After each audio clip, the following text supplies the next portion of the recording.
हाँ जी 1.5 साल की उम्र मैंने पोलियो हो गया तो तुरना काफ़ी मुश्किल हो गया सी। लंगड़ा के तुरदा सी पर प्रॉपर नहीं सी तुरया जांदा हुंदा।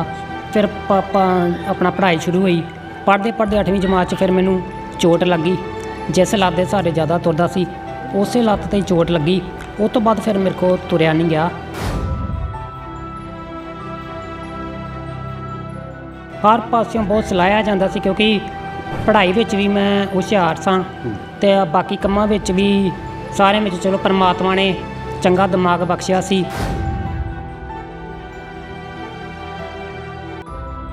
सो गीत गाने गीत लिखने इन्हां चीज़ां करके मैनू काफ़ी सलाहिया जान लग पिया सी।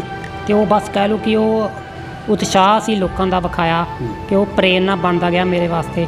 ते उस प्रेरणा ही मेरे काम आउंदी गई क्योंकि शरीर चलदा ना होने कारण मैं किते आ जा नहीं सी सकदा हुंदा। ते फिर मैं अपना इस लिखत नूं ही अपना साथी बना लिया कि जो मेरे नाल हर समय रह सकदी सी ते मेरा पूरा साथ दे सकदी सी।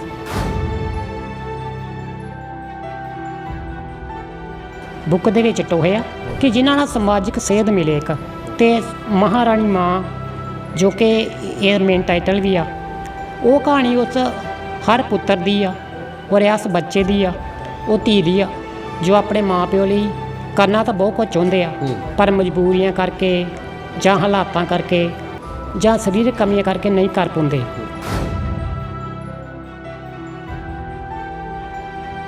मैनूं शुरू तो बचपन तो बड़ा हसमुख सी मेरा बेटा। मैनूं शौक भी बड़ा सी गाने लिखण दा गाने बोलण दा। पंजाबी गीत लिखदा भी सी बोलदा भी सी ते इहनूं सराहिया गया बड़ा। फिर ये अखबार विच भी आउंदियां रहियां एहदियां मतलब थोड़ियां अपनी कवितावां जां किस तरह दे इन्ने शौक बड़े ਇਹਦੇ शौक बड़े सी। एक किताब भी उन्हें शौक सी उन्हें शौक के नाल चालू करके लिखती। ਇਹਦਾ 1980 का जन्म आ ਤੇ 1.5 साल के बाद ये पोलियो ਦੇ ਵਿੱਚ ਹੋ ਗਈ ਇਹਨੂੰ ਬਿਮਾਰੀ। ਸਕੂਲ ਦੀ ਪੜ੍ਹਾਈ ਚੰਗੀ ਹੁਸ਼ਿਆਰ ਰਿਹਾ ਦਿਮਾਗ ਇਹਦਾ ਬਹੁਤ ਸੋਹਣਾ ਸਹੀ ਕੰਮ ਕਰਦਾ ਸੀ। ਹਰ ਇੱਕ ਦੇ ਆਖੇ ਲੱਗਣਾ ਹਰ ਇੱਕ ਨਾਲ ਪਿਆਰ ਕਰਨਾ।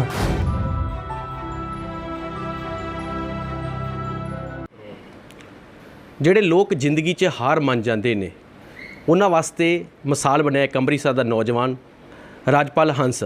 ਗੱਲਬਾਤ ਕਰਾਂਗੇ ਕਿਉਂਕਿ ਉਹਨਾਂ ਦਾ ਸਰੀਰ ਤੁਸੀਂ ਦੇਖ ਸਕਦੇ ਹੋ ਕਿ ਪੂਰਾ ਕੰਮ ਨਹੀਂ ਕਰਦਾ। 100 ਦੇ ਵਿੱਚੋਂ 80% ਕੰਮ ਨਹੀਂ ਕਰਦਾ 20% ਕੰਮ ਕਰਦਾ। ਪਰ ਉਹਨਾਂ ਦੇ ਵੱਲੋਂ ਇੱਕ ਕਿਤਾਬ ਲਿਖੀ ਗਈ ਆ ਸਰੀਰ ਕੰਮ ਹੋਣ ਤੋਂ ਬਾਅਦ ਵੀ ਤਾਂ ਵੀ ਕਿਤਾਬ ਲਿਖੀ ਗਈ। ਗੱਲਬਾਤ ਕਰਾਂਗੇ ਮਹਾਰਾਣੀ ਮਾਂ ਦੇ ਉੱਤੇ ਕਿਤਾਬ ਲਿਖੀ ਗਈ ਆ ਕਿਉਂਕਿ ਮਾਂ ਦੇ ਉੱਤੇ ਇਸ ਕਰਕੇ ਕਿਤਾਬ ਲਿਖੀ ਗਈ ਆ ਕਿਉਂਕਿ ਮਾਂ ਉਹਨਾਂ ਦੀ ਸੇਵਾ ਨਿਭਾ ਰਹੀ ਆ ਤੇ ਇਸ ਕਰਕੇ ਮਾਂ ਦੇ ਉੱਤੇ ਹੀ ਕਿਤਾਬ ਲਿਖੀ। ਗੱਲਬਾਤ ਕਰਦੇ ਆ ਰਾਜਾ ਹੰਸਪਾਲ ਦੇ ਨਾਲ।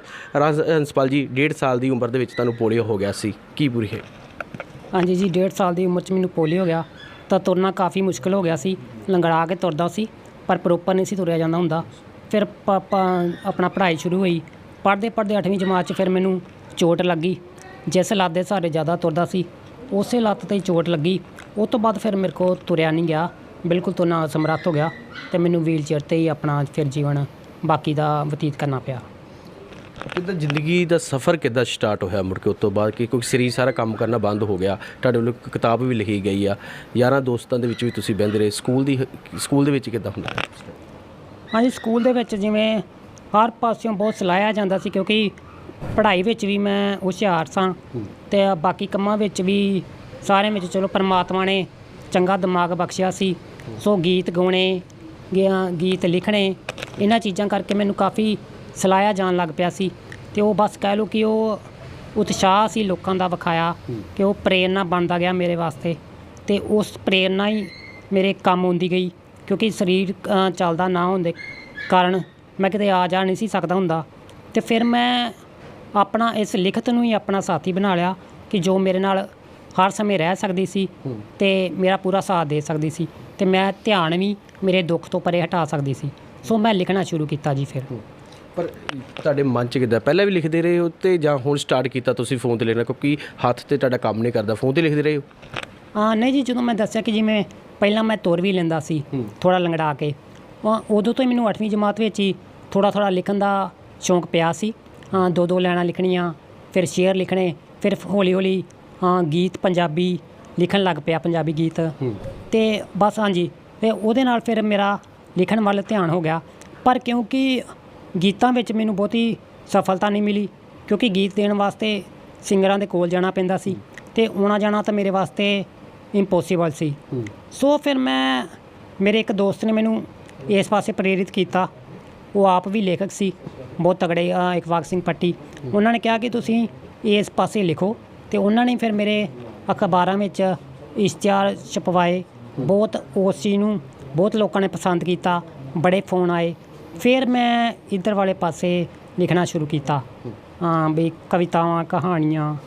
ਫਿਰ ਇਸ ਪਾਸੇ ਆਇਆ ਮੈਂ। ਹੰਸਪਾਲ ਜੀ, ਥੋੜ੍ਹਾ ਜਿਹਾ ਦੁੱਖ ਹੋਵੇ ਤੇ ਰਿਸ਼ਤੇਦਾਰ ਤੱਕ ਛੱਡਦੇ, ਪਰਿਵਾਰ ਸਾਥ ਛੱਡ ਜਾਂਦੇ, ਪਰ ਤੁਹਾਡੀ ਮਾਂ ਨੇ ਹਰ ਵਾਰੀ ਤੁਹਾਡਾ ਸਾਥ ਦਿੱਤਾ। ਜੀ ਬਿਲਕੁਲ, ਮੈਂ ਇਸ ਪੱਖੋਂ ਬਹੁਤ ਭਾਗਾਂ ਵਾਲਾ ਹਾਂ ਕਿ ਮੈਨੂੰ ਪੂਰੇ ਪਰਿਵਾਰ ਦਾ ਹਮੇਸ਼ਾ ਹੀ ਬਹੁਤ ਸਪੋਰਟ ਰਿਹਾ ਹੈ। ਮੇਰੇ ਭਰਾ ਬਹੁਤ ਪਿਆਰ ਕਰਦੇ ਆ ਮੇਰੇ ਨਾਲ, ਮੇਰੀ ਹਰ ਡਿਮਾਂਡ ਪੂਰੀ ਕਰਦੇ ਆ। ਫਾਦਰ ਸਾਹਿਬ, ਮਦਰ, ਕਦੇ ਵੀ ਮੈਨੂੰ ਮਤਲਬ ਕਿ ਫੀਲ ਹੀ ਨਹੀਂ ਹੋਇਆ ਕਿ ਮੈਂ ਇਸ ਤਰ੍ਹਾਂ ਅਪਾਹਜ ਹਾਂ ਜਾਂ ਚੱਲ ਫਿਰ ਨਹੀਂ ਸਕਦਾ ਜਾਂ ਮੇਰੇ 'ਚ ਕੋਈ ਕਮੀ ਆ। ਹਰ ਜਗ੍ਹਾ 'ਤੇ ਉਹ ਮੈਨੂੰ ਮਤਲਬ ਕਿ ਪੂਰਾ ਜਿਵੇਂ ਸਪੋਰਟ ਦਿੱਤਾ ਉਹਨਾਂ ਨੇ। ਜੋ ਮੈਂ ਕਰਨਾ ਚਾਹਿਆ ਮੈਨੂੰ ਪੂਰੀ ਖੁੱਲ੍ਹ ਦਿੱਤੀ, ਮੇਰਾ ਸਪੋਰਟ ਦਿੱਤਾ। ਕਿਸੇ ਵੀ ਗੱਲੋਂ ਉਹਨਾਂ ਨੇ ਰੋਕ ਟੋਕ ਨਹੀਂ ਕੀਤੀ। ਸੋ ਉਹਨਾਂ ਦਾ ਇਹ ਸਪੋਰਟ ਵੀ ਬਹੁਤ ਵੱਡਾ ਹਿੱਸੇਦਾਰ ਆ ਮੇਰੀ ਕਾਮਯਾਬੀ ਵਿੱਚ। ਤੇ ਕਦੀ ਮਨ ਦੇ ਵਿੱਚ ਨਹੀਂ ਆਇਆ ਕਿ ਇੰਨਾ ਦੁੱਖ ਵੱਡਾ ਹੋਣ ਦੇ ਬਾਵਜੂਦ ਵੀ ਮਾਪਿਓ ਮੇਰਾ ਸਹਾਰਾ ਬਣਿਆ ਵਾ? ਯਾਰ ਦੋਸਤ ਆਉਂਦੇ ਤੁਹਾਨੂੰ ਮਿਲਣਾ ਸੀ? ਜੀ ਬਿਲਕੁਲ, ਯਾਰ ਦੋਸਤ ਨਾ ਸਿਰਫ ਆਉਂਦੇ ਆ ਬਲਕਿ ਮੇਰੇ ਕੋਲ ਆ ਕੇ ਬਹੁਤ ਖੁਸ਼ੀ ਮਹਿਸੂਸ ਕਰਦੇ ਆ। ਅਤੇ ਉਹ ਜਦੋਂ ਕਹਿੰਦੇ ਆ ਕਿ ਤੇਰੇ ਕੋਲ ਆ ਕੇ ਸਾਨੂੰ ਮਤਲਬ ਕਿ ਬੜਾ ਹੌਸਲਾ ਮਿਲਦਾ ਹੈ ਅਤੇ ਖੁਸ਼ੀ ਮਿਲਦੀ ਆ। ਜਿਵੇਂ ਮੇਰਾ ਸੁਭਾਅ ਆ ਕਿ ਮੈਂ ਕਦੇ ਵੀ ਆਪਣਾ ਦੁੱਖ ਨਹੀਂ ਰੋਇਆ। ਮੇਰਾ ਸੁਭਾਅ ਆ ਕਿ ਬਸ ਹੱਸੋ, ਜੀਓ, ਖੇਡੋ ਅਤੇ ਖੁਸ਼ੀਆਂ ਮਾਣੋ ਅਤੇ ਦੂਜਿਆਂ ਨੂੰ ਖੁਸ਼ੀਆਂ ਵੰਡੋ। ਸੋ ਮੈਂ ਆਪਣੇ ਦੁੱਖਾਂ ਦਾ ਰੋਣਾ ਨਹੀਂ ਰੋਇਆ। ਦੋਸਤ ਕੋਈ ਵੀ ਗੱਲ ਹੋਵੇ ਹਰ ਮੈਨੂੰ ਬਹੁਤ ਸਤਿਕਾਰ ਕਰਦੇ ਆ, ਸਲਾਹਾਂ ਲੈਂਦੇ ਆ ਮੇਰੇ ਕੋਲ ਕਿ ਕੀ ਕਰੀਏ, ਕਿਸ ਤਰ੍ਹਾਂ ਕਰੀਏ। ਸੋ ਇਹ ਗੱਲਾਂ ਦਾ ਮੈਂ ਸ਼ੁਕਰਾਨਾ ਕਰਦਾ ਹਾਂ ਪਰਮਾਤਮਾ ਦਾ ਕਿ ਉਹਨੇ ਮੈਨੂੰ ਇੰਨਾ ਮਾਣ ਅਤੇ ਇੰਨਾ ਵਡਿਆਈਆਂ ਬਖਸ਼ੀਆਂ। ਜਿਹੜੀ ਤੁਸੀਂ ਕਿਤਾਬ ਲਿਖੀ ਆ, ਇਹਦੇ ਪਿੱਛੇ ਕਿਹਦਾ ਹੱਥ ਹੈਗਾ? ਕਿਹਦੀ ਪ੍ਰੇਰਨਾ ਮਿਲੀ ਸੀ ਤੁਹਾਨੂੰ ਕਿਤਾਬ ਲਿਖਣ 'ਚ? ਇਹ ਜੀ ਮੇਰੇ ਮਿੱਤਰ ਨੇ, ਲੇਖਕ ਇਕਬਾਲ ਸਿੰਘ ਪੱਟੀ। ਉਹਨਾਂ ਨੇ ਬਹੁਤ ਹੀ ਸਾਥ ਦਿੱਤਾ। ਕਹਿ ਲਓ ਵੀ ਉਹਨਾਂ ਨੇ ਮਤਲਬ ਕਿ ਮੈਂ ਤਾਂ ਲਿਖ ਨਹੀਂ ਸਕਦਾ ਜਦੋਂ ਬਾਅਦ 'ਚੋਂ ਸਰੀਰ ਦੀ ਆਹ ਹਾਲਤ ਹੋ ਗਈ ਤਾਂ ਸਾਰਾ ਫਿਰ ਮੈਂ ਇੱਕ ਇੱਕ ਸਟੋਰੀ ਕਰਕੇ ਕਹਾਣੀ ਸਾਰਾ ਕੰਪਿਊਟਰ 'ਤੇ ਟਾਈਪ ਕੀਤਾ, ਆਪਣਾ ਮੋਬਾਈਲ 'ਚ ਹੀ ਟਾਈਪ ਕੀਤਾ ਸਾਰੀਆਂ ਕਹਾਣੀਆਂ।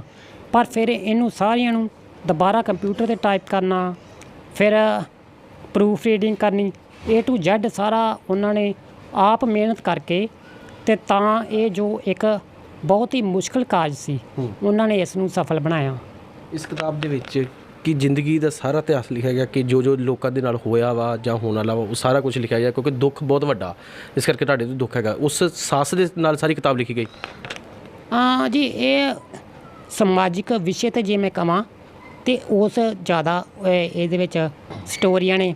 ਜਿਵੇਂ ਅੱਜ ਸਾਡੇ ਸਮਾਜ ਵਿੱਚ ਕਿੰਨੀਆਂ ਕੁਰੀਤੀਆਂ ਨੇ, ਜਿਵੇਂ ਦਹੇਜ ਪ੍ਰਥਾ ਹੈ, ਜਿਵੇਂ ਕਿਸੇ ਘਰ ਕੋਈ ਔਲਾਦ ਨਾ ਹੋਣਾ ਤਾਂ ਸਾਰਾ ਇਲਜ਼ਾਮ ਨੂੰਹ ਧੀ 'ਤੇ ਸੁੱਟ ਦਿੱਤਾ ਜਾਂਦਾ ਹੈ ਕਿ ਇਹਦੇ 'ਚ ਹੀ ਕੋਈ ਕਮੀ ਆ। ਅਤੇ ਬਾਕੀ ਤੇਜ਼ਾਬੀ ਹਮਲੇ, ਜਿਵੇਂ ਅੱਜ ਕੱਲ੍ਹ ਆਪਾਂ ਵੇਖਦੇ ਹਾਂ ਕਿ ਪਿਆਰ ਦੇ ਚੱਕਰਾਂ 'ਚ ਮੁੰਡੇ ਤੇਜ਼ਾਬ ਪਾ ਦਿੰਦੇ ਆ। ਸੋ ਇਹੋ ਜਿਹੇ ਵਿਸ਼ੇ ਮੈਂ ਸਾਰੇ ਹੀ ਇਸ ਬੁੱਕ ਦੇ ਵਿੱਚ ਟੋਹੇ ਆ ਕਿ ਜਿਨ੍ਹਾਂ ਨਾਲ ਸਮਾਜਿਕ ਸੇਧ ਮਿਲੇ ਇੱਕ। ਅਤੇ ਮਹਾਰਾਣੀ ਮਾਂ ਜੋ ਕਿ ਇਹ ਮੇਨ ਟਾਈਟਲ ਵੀ ਆ, ਉਹ ਕਹਾਣੀ ਉਸ ਹਰ ਪੁੱਤਰ ਦੀ ਆ ਔਰ ਇਸ ਬੱਚੇ ਦੀ ਆ, ਉਹ ਧੀ ਦੀ ਆ ਜੋ ਆਪਣੇ ਮਾਂ ਪਿਓ ਲਈ ਕਰਨਾ ਤਾਂ ਬਹੁਤ ਕੁਝ ਚਾਹੁੰਦੇ ਆ ਪਰ ਮਜਬੂਰੀਆਂ ਕਰਕੇ ਜਾਂ ਹਾਲਾਤਾਂ ਕਰਕੇ ਜਾਂ ਸਰੀਰਕ ਕਮੀਆਂ ਕਰਕੇ ਨਹੀਂ ਕਰ ਪਾਉਂਦੇ। ਅਤੇ ਉਹ ਅੰਦਰ ਹੀ ਅੰਦਰ ਝੂਰਦੇ ਆ ਕਿ ਜੇ ਕਾਸ਼ ਅਸੀਂ ਵੀ ਆਪਣੇ ਮਾਂ ਪਿਓ ਦਾ ਹਰ ਸੁਪਨਾ ਪੂਰਾ ਕਰ ਸਕਦੇ, ਕਿਉਂਕਿ ਮਾਂ ਪਿਓ ਤੋਂ ਵੱਡਾ ਆਈ ਥਿੰਕ ਕੁਝ ਨਹੀਂ ਹੁੰਦਾ। ਜਿਵੇਂ ਕਿਹਾ ਗਿਆ ਹੈ ਕਿ ਮਾਪੇ ਹੀ ਦੂਜਾ ਰੱਬ ਨੇ। ਅਤੇ ਸੋ ਮਹਾਰਾਣੀ ਮਾਂ ਬਹੁਤ ਵਧੀਆ ਕਹਾਣੀ ਆ, ਟੱਚੀ ਕਹਾਣੀ। ਰਾਜਪਾਲ ਹੰਸ ਜੀ, ਜ਼ਿੰਦਗੀ 'ਚ ਕਦੀ ਮਹਿਸੂਸ ਨਹੀਂ ਹੋਇਆ ਕਿ ਜੇ ਮੇਰੇ ਯਾਰ ਘੁੰਮਣ ਵਾਸਤੇ ਜਾ ਰਹੇ ਨੇ, ਫਿਲਮ ਵੇਖਣ ਜਾਂਦੇ ਅਤੇ ਮੈਨੂੰ ਰੱਬ ਨੇ ਕਿ ਪੂਰਾ ਸਰੀਰ ਜੇ ਮੇਰਾ ਠੀਕ ਕਰ ਦਿੰਦਾ ਤਾਂ ਮੈਂ ਵੀ ਉਹਨਾਂ ਦੇ ਨਾਲ ਜਾਂਦਾ? ਕਦੀ ਮਹਿਸੂਸ ਹੋਇਆ? ਬਿਲਕੁਲ ਜੀ। ਇਹ ਤਾਂ ਵੇਖੋ ਭਾਵਨਾਵਾਂ ਹੁੰਦੀਆਂ ਹੈ, ਇਹ ਹਰ ਇਨਸਾਨ ਅੰਦਰ ਹੁੰਦੀਆਂ ਹੈ, ਮੇਰੇ ਅੰਦਰ ਵੀ ਹੈਗੀਆਂ ਹੈ। ਦੁੱਖ ਵੀ ਬਹੁਤ ਹੁੰਦਾ ਹੈ। ਐਸੀ ਗੱਲ ਨਹੀਂ ਕਿ ਮੈਂ ਸਿਰਫ ਹੌਸਲੇ ਦਾ ਪੁਤਲਾ ਹੈ ਕਿਉਂਕਿ ਮੈਂ ਪੁਤਲਾ ਨਹੀਂ ਆ, ਮੈਂ ਵੀ ਇਨਸਾਨ ਆ, ਮੇਰੇ 'ਚ ਵੀ ਭਾਵਨਾ ਹੈ। ਕਿਤੇ ਨਾ ਕਿਤੇ ਬਹੁਤ ਦੁੱਖ ਹੁੰਦਾ ਹੈ ਕਿ ਜੇ ਮੈਂ ਵੀ ਬਾਹਰ ਅੰਦਰ ਜਾ ਸਕਦਾ ਹੈ ਨਾ, ਕਿ ਲੋਕਾਂ ਨਾਲ, ਆਪਣੇ ਯਾਰਾਂ ਦੋਸਤਾਂ ਨਾਲ ਉਹ ਸਾਰੀਆਂ ਮੌਜਾਂ ਮਾਣ ਸਕਦਾ ਜੋ ਯਾਰ ਦੋਸਤ ਘੁੰਮਣ ਫਿਰਨ ਜਾਂਦੇ ਆ, ਆਪਣੇ ਪਰਿਵਾਰ ਨਾਲ ਹੈ ਨਾ। ਮੇਰਾ ਸੁਭਾਅ ਵੀ ਸੀ ਕਿ ਜਿਵੇਂ ਮੈਂ ਬਹੁਤ ਜਿੰਦਾ ਦਿਲ ਸਾਂ, ਭਾਵੇਂ ਬਰਾਤ ਕਿਸੇ ਦੀ ਹੋਣੀ ਤੇ ਮੇਰਾ ਸੁਭਾਅ ਆ ਕਿ ਆਪ ਵੀ ਨੱਚ ਲਓ ਵਿੱਚ, ਕਿ ਇਸ ਢੰਗ ਨਾਲ ਮੈਂ ਖੁਸ਼ੀ ਕਾਫੀ ਹੁੰਦੀ ਸੀ ਕਿ ਜ਼ਿੰਦਗੀ ਨੂੰ ਜੀਣਾ ਸੀ। ਪਰ ਜਦੋਂ ਉਹ ਚੀਜ਼ਾਂ ਹੁਣ ਨਹੀਂ ਹੋ ਪਾ ਰਹੀਆਂ ਤੇ ਇੱਕ 24 ਗਜ ਦੇ ਕਮਰੇ ਵਿੱਚ ਹੀ ਲਗਭਗ ਮੈਨੂੰ 15 ਸਾਲ ਹੋ ਗਏ ਆ, ਤੇ ਦੁੱਖ ਤਾਂ ਹੁੰਦਾ ਏ, ਪਰ ਦੂਜੀ ਆਪਸ਼ਨ ਨਾ ਹੋਣ ਦੇ ਕਾਰਨ ਹੀ ਮੈਂ ਕਿਹਾ ਕਿ ਫਿਰ ਜੇ ਦੂਜੀ ਆਪਸ਼ਨ ਹੀ ਨਹੀਂ ਤੇ ਫਿਰ ਕਾਹਨੂੰ ਰੋਣਾ, ਰੋ ਕੇ ਗੁਜ਼ਾਰਾ ਨਾਲੋਂ ਹੱਸ ਕੇ ਜੀ ਲਓ। ਕਿਉਂਕਿ ਗੁਰਬਾਣੀ ਕਹਿੰਦੀ ਹੈ ਕਿ ਮਰਨ ਲਖਾਏ ਮੰਡਲ ਮੇ ਆਏ, ਕਿ ਮਰਨਾ ਤੇ ਤੈਅ ਹੀ ਆ, ਥਿੱਤ ਵਾਰ ਸਾਰੀ ਤੈਅ ਹੀ ਆ, ਕਿੱਥੇ ਕਦੋਂ ਕਿਹੜੇ ਪਲ ਤੁਸੀਂ ਮਰਨਾ ਹੈ। ਤੇ ਮਰਨ ਤੋਂ ਪਹਿਲਾਂ ਫਿਰ ਜੀ ਲਓ ਜਿੰਨਾ ਜੀਆ ਜਾਂਦਾ ਹੈ, ਹਿੰਮਤ ਨਾਲ, ਹੌਸਲੇ ਨਾਲ, ਦਲੇਰੀ ਨਾਲ।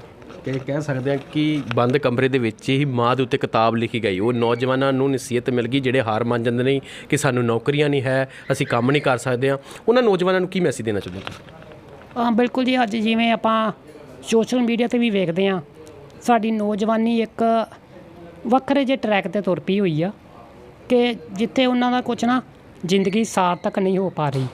ਅਤੇ ਕਹਿਣ ਦਾ ਮਤਲਬ ਕਿ ਇਹ ਜ਼ਿੰਦਗੀ ਬਹੁਤ ਅਨਮੋਲ ਆ, ਇਸ ਨੂੰ ਐਵੇਂ ਫੁਕਰ ਪੁਣਿਆਂ ਵਿੱਚ ਅਜਾਈ ਨਾ ਗਵਾਈਏ ਕਿ ਆਪਣੇ ਲਈ ਕੁਝ ਕਰੀਏ, ਆਪਣੇ ਦੇਸ਼ ਲਈ ਕੁਝ ਕਰੀਏ, ਸਮਾਜ ਲਈ ਕੁਝ ਕਰੀਏ, ਮਾਂ ਪਿਓ ਲਈ ਕੁਝ ਕਰੀਏ, ਕਿਉਂਕਿ ਇਹ ਜ਼ਿੰਦਗੀ ਬਹੁਤ ਅਨਮੋਲ ਆ।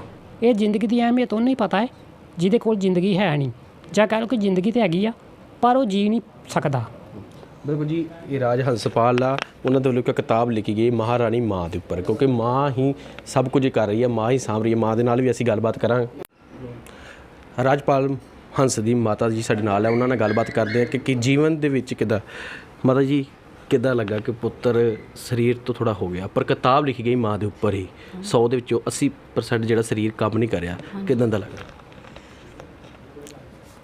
ਕਿਤਾਬ ਲਿਖਣਾ ਇੱਕ ਬੜੀ ਹੌਸਲੇ ਵਾਲੀ ਗੱਲ ਹੈ। ਉਹਨੂੰ ਸ਼ੁਰੂ ਤੋਂ ਬਚਪਨ ਤੋਂ ਬੜਾ ਹਸਮੁਖ ਸੀ ਮੇਰਾ ਬੇਟਾ, ਉਹਨੂੰ ਸ਼ੌਂਕ ਵੀ ਬੜਾ ਸੀ ਗਾਣੇ ਲਿਖਣ ਦਾ, ਗਾਣੇ ਬੋਲਣ ਦਾ, ਪੰਜਾਬੀ ਗੀਤ ਲਿਖਦਾ ਵੀ ਸੀ, ਬੋਲਦਾ ਵੀ ਸੀ, ਅਤੇ ਇਹਨੂੰ ਸਰਾਹਿਆ ਗਿਆ ਬੜਾ। ਫਿਰ ਇਹਦੇ ਅਖਬਾਰ ਵਿੱਚ ਵੀ ਆਉਂਦੀਆਂ ਰਹੀਆਂ ਇਹਦੀਆਂ ਮਤਲਬ ਥੋੜ੍ਹੀਆਂ ਕਵਿਤਾਵਾਂ ਜਾਂ ਕਿਸ ਤਰ੍ਹਾਂ ਦੇ। ਇਹਦੇ ਸ਼ੌਂਕ ਬੜੇ ਸੀ ਪਾਲੇ ਹੋਏ, ਪਰ ਇਹਦੇ ਮਤਲਬ ਬੈਠਣ ਨਾਲ ਫਿਰ ਇਹਦੇ ਸ਼ੌਂਕ ਥੋੜ੍ਹੇ ਜਿਹੇ ਮਤਲਬ ਘੱਟ ਹੋਣ ਲੱਗੇ, ਪਰ ਅਸੀਂ ਇਹਨੂੰ ਡੋਲਣ ਨਹੀਂ ਦਿੱਤਾ। ਇਹ ਜੋ ਵੀ ਲਿਖਦਾ ਹੁੰਦਾ ਸੀ ਇਹ ਆਪਣੀ ਮੇਰੇ ਨਾਲ ਸ਼ੇਅਰ ਕਰਦਾ ਹੁੰਦਾ ਸੀ ਕਿ ਮੰਮੀ ਮੈਂ ਇਹ ਲਿਖਣ ਲੱਗਾ, ਮੈਂ ਇਹ ਗੀਤ ਲਿਖਿਆ, ਮੈਨੂੰ ਸੁਣਾਉਂਦਾ ਹੁੰਦਾ ਸੀ। ਫਿਰ ਕਿਤਾਬ ਲਿਖਣ ਦਾ ਇਹਨੂੰ ਸ਼ੌਂਕ ਪੈਦਾ ਹੋਇਆ ਇਹਦੇ, ਕਿਉਂਕਿ ਇੱਕ ਇਹਦੇ ਦੋਸਤ ਆਉਂਦੇ ਆ, ਉਹ ਬਹੁਤ ਇਹਨਾਂ ਨੇ ਉਹ ਵੀ ਲਿਖਦੇ ਆ ਕਿਤਾਬਾਂ, ਇਕਬਾਲ ਸਿੰਘ ਪੱਟੀ, ਅਤੇ ਉਹਨਾਂ ਨੇ ਬੜਾ ਇਹਨਾਂ ਨੂੰ ਕੀਤਾ, ਹੌਸਲਾ ਦਿੱਤਾ ਵੀ ਤੁਸੀਂ ਵੀ ਲਿਖ। ਇਹ ਫਿਰ ਲਿਖਣ ਦਾ ਇਹਦੇ ਅੰਦਰ ਰੁਚੀ ਪੈਦਾ ਹੋਈ ਥੋੜ੍ਹੀ ਕਿ ਮੈਂ ਲਿਖਾਂ, ਮੈਂ ਘਰ ਵਿਹਲਾ ਬੈਠਾ ਕੀ ਕਰਾਂ, ਮੈਂ ਲਿਖਾਂਗਾ ਫਿਰ ਸਾਰਾ ਮਤਲਬ ਕੁਛ ਹੋਏਗਾ ਲਿਖਣ ਨਾਲ। ਮੇਰੇ ਮੈਂ ਕੋਈ ਕੰਮ ਕਰਾਂਗਾ ਤਾਂ ਮੇਰਾ ਦੁੱਖ ਮੇਰੇ ਨਹੀਂ ਹੋਏਗਾ ਮੈਨੂੰ ਮਹਿਸੂਸ, ਇਸ ਲਈ ਇਹਨੇ ਲਿਖਣਾ ਸ਼ੁਰੂ ਕੀਤਾ। ਵਿਚਾਰੇ ਦੇ ਹੱਥ 'ਤੇ ਨਹੀਂ ਸੀ ਮਤਲਬ ਲਿਖਣ ਜੋਗੇ, ਨਾ ਪੈਨ ਫੜ ਸਕਦਾ ਸੀ, ਨਾ ਕੋਈ ਕਾਪੀ ਫੜ ਸਕਦਾ। ਫਿਰ ਇਹਨੇ ਮੋਬਾਈਲ ਦੇ ਥਰੂ ਲਿਖਣਾ ਮਤਲਬ ਲਿਖ ਕੇ ਫਿਰ ਉਹਨਾਂ ਨੂੰ ਦਿੱਤਾ, ਫਿਰ ਉਹਨਾਂ ਨੇ ਸਾਰਾ ਕਰਕੇ। ਘਰ ਦੇ ਵਿੱਚ ਕੋਈ ਬਿਮਾਰ ਹੋ ਜਾਂਦਾ ਤੇ ਉੱਥੇ ਪਰਿਵਾਰ ਤੱਕ ਸਾਹ ਛੱਡ ਜਾਂਦੇ ਨੇ, ਪਰ 1.5 ਸਾਲ ਤੋਂ ਬਾਅਦ ਪੋਲੀਓ ਤੋਂ ਬਾਅਦ ਇਹਨਾਂ ਦੇ ਇਹ ਹਾਲਾਤ ਕਿੱਦਾਂ ਦਾ ਲੱਗਦਾ? ਕਦੀ ਬੋਝ ਨਹੀਂ ਲੱਗਦਾ ਕਿ ਬੋਝ ਹੋ ਗਿਆ ਸਾਡੇ ਤੋਂ ਉੱਪਰ? ਕਈ ਲੱਗਦਾ ਕਿ ਮਾਂ ਪਿਓ ਵੀ ਸਾਹ ਛੱਡ ਜਾਂਦੇ ਉਸ ਟਾਈਮ ਬੱਚਿਆਂ ਦਾ। ਨਹੀਂ, ਮੇਰੇ 4 ਬੇਟੇ ਨੇ, ਇਹਦੇ ਸਮੇਤ ਮੇਰੇ 4 ਬੇਟੇ ਨੇ, ਮੇਰੇ ਸਾਰੇ ਬੇਟੇ ਚੰਗੇ ਨੇ, ਸਾਰੇ ਹੈਲਪ ਕਰਦੇ ਨੇ, ਇਹਦੀ ਵੀ ਹੈਲਪ ਕਰਦੇ ਨੇ ਸਾਰੇ ਬੱਚੇ। ਅਤੇ ਕੋਈ ਇਹਨੂੰ ਅਸੀਂ ਕਿਸੇ ਕਿਸਮ ਦੀ ਤੰਗੀ ਨਹੀਂ ਆਉਣ ਦਿੱਤੀ, ਕਿ ਅਸੀਂ ਇਹ ਨਹੀਂ ਇਹਨੂੰ ਕਿਹਾ ਵੀ ਤੂੰ ਇਸ ਤਰ੍ਹਾਂ ਦਾ, ਅਸੀਂ ਫੀਲ ਨਹੀਂ ਹੋਣ ਦਿੱਤਾ ਕਿ ਤੂੰ ਇਸ ਤਰ੍ਹਾਂ ਦਾ ਮੰਜੇ 'ਤੇ ਬੈਠਾ ਜਾਂ ਕੁਛ ਆ। ਇਹ ਹੱਸਦਾ ਖੇਡਦਾ ਸਾਡੇ ਨਾਲ, ਰਾਤ ਨੂੰ ਅਸੀਂ ਗੱਲਾਂ ਬਾਤਾਂ ਕਰਨੇ, ਹੱਸਦੇ ਖੇਡਦੇ ਹਾਂ, ਕਹਾਣੀਆਂ ਸੁਣਾਉਂਦੇ ਇੱਕ ਦੂਸਰੇ ਨੂੰ ਕਰਦੇ ਹਾਂ। ਜੇ ਇਹ ਵੀ ਜਿੰਦਾ ਦਿਲ ਹੈ ਬੜਾ, ਇਹਦੀ ਜਿੰਦਾ ਦਿਲੀ ਕਰਕੇ ਹੀ ਅੱਜ ਇਹ ਕਿਤਾਬ ਲੋਕਾਂ ਵਿੱਚ ਆਈ, ਜਨਤਾ ਵਿੱਚ ਆਈ ਅੱਜ ਇਹ ਕਿਤਾਬ। ਅਤੇ ਇਹਨੇ ਦੱਸਿਆ ਕਿ ਜਿਸ ਤਰ੍ਹਾਂ ਦਾ ਮੈਂ ਆ ਵੀ ਇੰਨਾ ਡੋਲੋ ਵੀ ਨਾ ਕਿ ਤੁਸੀਂ ਖੁਦਕਸ਼ੀਆਂ ਦੇ ਰਾਹ 'ਤੇ ਤੁਰ ਪਓ, ਤੁਸੀਂ ਉਹ ਨਸ਼ੇ ਕਰਨ ਲੱਗ ਪਓ। ਨਹੀਂ, ਤੁਸੀਂ ਜੇ ਕਿਸ ਤਰ੍ਹਾਂ ਦੇ ਵੀ ਹੋ, ਥੋੜ੍ਹੇ ਬਹੁਤੇ ਵੀ ਹੋ, ਤਾਂ ਤੁਸੀਂ ਆਪਣੇ ਮਾਂ ਪਿਓ ਨੂੰ, ਆਪਣਾ ਮਾਂ ਪਿਓ ਦਾ ਸਹਾਰਾ ਬਣੋ, ਚੰਗਾ ਸਹਾਰਾ ਬਣੋ। ਆਪਣੇ ਮਾਂ ਪਿਓ ਨੂੰ ਜੇ ਜ਼ਿੰਦਗੀ 'ਤੇ ਕੁਛ ਦੇ ਕੇ ਜਾਓ, ਉਹਨਾਂ ਨੇ ਤੁਹਾਨੂੰ ਜਨਮ ਦਿੱਤਾ, ਤੁਸੀਂ ਵੀ ਉਸ ਬਦਲੇ ਉਹਨਾਂ ਨੂੰ ਕੁਛ ਦੇ ਕੇ ਜਾਓ ਆਪਣੇ ਮਾਂ ਪਿਓ ਨੂੰ। ਕੋਈ ਖੁਸ਼ੀਆਂ ਥੋੜ੍ਹੀਆਂ ਜੋ, ਪਰ ਇਹਨੇ ਸਾਨੂੰ ਬੜੀ ਵੱਡੀ ਖੁਸ਼ੀ ਦਿੱਤੀ। ਇਹ ਮਹਾਰਾਣੀ ਮਾਂ ਲੈ ਕੇ ਕਿਤਾਬ, ਇਹ ਸਾਡੀ ਜੀ ਪੂੰਜੀ ਹੈ। ਬਿਲਕੁਲ ਜੀ, ਰਾਜਾ ਹੰਸਪਾਲ ਦੇ ਪਿਤਾ ਜੀ ਵੀ ਸਾਡੇ ਨਾਲ ਜੀ। ਕਿੱਦਾਂ ਦਾ ਲੱਗਦਾ ਕਿ ਬੇਟੇ ਦਾ ਸਰੀਰ ਨਹੀਂ ਕੰਮ ਕਰ ਰਿਹਾ, ਪਰ ਕਿਤਾਬ ਲਿਖੀ ਗਈ ਉਹਦੇ ਵੱਲੋਂ ਕਿ ਲੋਕਾਂ ਨੂੰ ਨਸੀਹਤ ਦਿੱਤੀ ਗਈ ਆ? ਇਹ ਕਿਤਾਬ ਵੀ ਉਹਨੂੰ ਸ਼ੌਂਕ ਸੀ, ਉਹਨੇ ਸ਼ੌਂਕ ਦੇ ਨਾਲ ਚਾਲੂ ਕਰਕੇ ਲਿਖਤੀ। ਇਹਦਾ 1980 ਦਾ ਜਨਮ ਆ ਅਤੇ 1.5 ਸਾਲ ਦੇ ਬਾਅਦ ਇਹ ਪੋਲੀਓ ਦੇ ਵਿੱਚ ਹੋ ਗਈ ਇਹਨੂੰ ਬਿਮਾਰੀ। ਮੁੜ ਕੇ ਆਸਤਾ ਆਸਤਾ ਸਕੂਲ ਜਾਣ ਲੱਗ ਪਿਆ, ਸਕੂਲ ਜਾਂਦਾ ਰਿਹਾ। ਫਿਰ ਸਕੂਲ ਦੀ ਪੜ੍ਹਾਈ ਚੰਗੀ ਹੁਸ਼ਿਆਰ ਰਿਹਾ, ਦਿਮਾਗ ਇਹਦਾ ਬਹੁਤ ਸੋਹਣਾ ਸਹੀ ਕੰਮ ਕਰਦਾ ਸੀ। ਹਰ ਇੱਕ ਦੇ ਆਖੇ ਲੱਗਣਾ, ਹਰ ਇੱਕ ਨਾਲ ਪਿਆਰ ਕਰਨਾ। ਅਤੇ ਬਾਅਦ 'ਚ ਫਿਰ ਇਹਨੇ ਗਾਉਣਾ ਚਾਲੂ ਕਰਤਾ। ਗਾ ਕੇ ਚੱਲ ਮੁੜ ਕੇ ਫਿਰ ਇਹਦਾ ਸ਼ੌਂਕ ਪੈ ਗਿਆ ਵੀ ਮੈਂ ਕਿਤਾਬ ਲਿਖਾਂ ਕੁਝ। ਉਹ ਮੁੜ ਕੇ ਕਿਤਾਬ ਲਿਖਣ ਲੱਗ ਪਿਆ। ਕਿਤਾਬ ਲਿਖਦਿਆਂ ਮੁੜ ਕੇ ਫਿਰ ਇਹਨੇ ਵਿੱਚ ਸਾਡਾ ਪ੍ਰੋਗਰਾਮ ਬਣ ਗਿਆ। ਕਿਸੇ ਨੇ ਕਿਹਾ ਸਾਨੂੰ ਵੀ ਇਹਨੂੰ ਬਾਹਰ ਲੈ ਕੇ ਜਾਓ, ਇਹਨੂੰ ਵਿਸ਼ਾਖਾਪਟਨਮ ਲੈ ਜਾਓ, ਉੱਥੇ ਇਹਦੀ ਇਲਾਜ ਹੈਗਾ। ਉੱਥੇ ਵੀ ਅਸੀਂ ਖੜਿਆ, ਉੱਥੇ 1.5-2 ਮਹੀਨੇ ਉੱਥੇ ਰਹੇ ਅਸੀਂ। ਉੱਥੇ ਇਲਾਜ ਚੱਲਦਾ ਰਿਹਾ, ਉਹਨਾਂ ਕੋਲ ਠੀਕ ਹੋ ਗਿਆ ਸੀ। ਪਰ ਜਿਹੜੀ ਰੀੜ੍ਹ ਦੀ ਹੱਡੀ ਸੀ ਉਹ ਬਹੁਤ ਜ਼ਿਆਦਾ ਬੈਂਡ ਖਾ ਚੁੱਕੀ ਸੀ। ਉਹਦੇ ਕਰਕੇ ਫਿਰ ਮੁੜ ਕੇ ਇਹਦੇ ਕੋਲੋਂ ਝੱਲਿਆ ਨਹੀਂ ਗਿਆ ਅਤੇ ਵੀਲ ਚੇਅਰ 'ਤੇ ਰਿਹਾ ਵਾ। ਅਤੇ ਬਾਅਦ 'ਚ ਫਿਰ ਇਹਨੇ ਕਿਤਾਬ ਚਾਲੂ ਕਰਤੀ ਲਿਖਣੀ। ਉਹਦੇ ਨਾਲ ਇੱਕ ਇਹਦਾ ਦੋਸਤ ਆਉਂਦਾ ਵਾ, ਉਹਦਾ ਬੜਾ ਸਾਥ ਮਿਲਿਆ ਇਹਨੂੰ। ਜ਼ਿਆਦਾ ਮਿਹਨਤ ਉਹਨੇ ਕਰਾਈ ਕਿ ਇਹਨੇ ਫੋਨ ਦੇ ਉੱਤੇ ਹੀ ਕਰਕੇ ਅਤੇ ਉਹਨੂੰ ਦੇ ਦਿੰਦਾ ਸੀ ਅਤੇ ਅੱਗੋਂ ਲਿਖ ਲਿਖਾ ਕੇ ਆਪ ਹੀ ਕਰਦਾ ਸੀ। ਆਪ ਹੀ ਉਹਨੇ ਕਿਤਾਬ ਛਪਾਈ ਅਤੇ ਆਪ ਹੀ ਸਭ ਕੁਛ ਕੀਤਾ। ਕਦੀ ਲੱਗਾ ਨਹੀਂ ਕਿ ਰਾਜਾ ਹੰਸਪਾਲ ਸਾਡੇ 'ਤੇ ਬੋਝ ਆ? ਨਹੀਂ, ਅੱਜ ਤੱਕ ਇਹ ਨਹੀਂ ਮਹਾਰਾਜ ਨੇ ਮਹਿਸੂਸ ਹੋ ਦਿੱਤਾ। ਇਹ ਮਹਾਰਾਜ ਦੀ ਕਿਰਪਾ, ਇਹ ਵੀ ਬੜਾ ਖੁਸ਼ ਦੇ ਲਿਆ। ਇਹਦਾ ਬੜਾ ਦਿਮਾਗ ਤੇਜ਼ ਆ। ਖੁਸ਼ਕਿਸਮਤ ਹੈ ਵੀ ਜਿਹੜਾ ਪਰਿਵਾਰ ਇਹਨੂੰ ਵੀ ਚੰਗਾ ਮਿਲਿਆ ਅਤੇ ਸਾਨੂੰ ਵੀ ਬੱਚਾ ਚੰਗਾ ਮਿਲਿਆ। ਬਿਲਕੁਲ ਜੀ, ਇਹ ਰਾਜਾ ਹੰਸਪਾਲ ਦੀ ਜ਼ਿੰਦਗੀ ਦੇ 2 ਪੱਲਾਂ ਦੇ ਨਾਲ ਅਸੀਂ ਗੱਲਬਾਤ ਕੀਤੀ। ਮਿਨੀ ਪੋਕਟ ਦੀ ਜਿਹੜੀ ਟੀਮ ਆ, ਖਾਸ ਗੱਲਬਾਤ ਕੀਤੀ ਅਤੇ ਜ਼ਿੰਦਗੀ ਦਾ ਸਫ਼ਰ ਜਿੱਥੋਂ ਤੋਂ ਸਟਾਰਟ ਹੋਇਆ ਉੱਥੇ ਤੱਕ ਲੈ ਗੱਲਬਾਤ ਕੀਤੀ ਗਈ। ਅਤੇ ਉਹਨਾਂ ਨੌਜਵਾਨਾਂ ਨੂੰ ਨਸੀਹਤ ਲੈਣੀ ਚਾਹੀਦੀ ਹੈ ਰਾਜਾ ਹੰਸਪਾਲ ਕੋਲ ਕਿ ਜ਼ਿੰਦਗੀ ਤੋਂ ਕਦੀ ਹਾਰ ਨਹੀਂ ਮੰਨਣੀ ਚਾਹੀਦੀ। ਜੇ ਮੇਰਾ ਸਰੀਰ 80% ਜਿਹੜਾ ਕੰਮ ਨਹੀਂ ਕਰਦਾ, ਜੇ 20% ਕੰਮ ਕਰਦਾ, ਅਤੇ ਮੈਂ ਜੇ ਕਿਤਾਬ ਲਿਖ ਸਕਦਾ, ਅਤੇ ਇਸ ਨੌਜਵਾਨ ਤੋਂ ਜਜ਼ਬੇ ਨੂੰ ਸਲਾਮ ਕਰਦੀ ਹੈ ਮਿਨੀ ਪੋਕਟ ਵੱਲੋਂ। ਕੈਮਰਾਮੈਨ ਜੈ ਰਾਮ ਦੇ ਨਾਲ ਮਨਜਿੰਦਰ ਸਿੰਘ, ਮਿਨੀ ਪੋਕਟ, ਅੰਮ੍ਰਿਤਸਰ।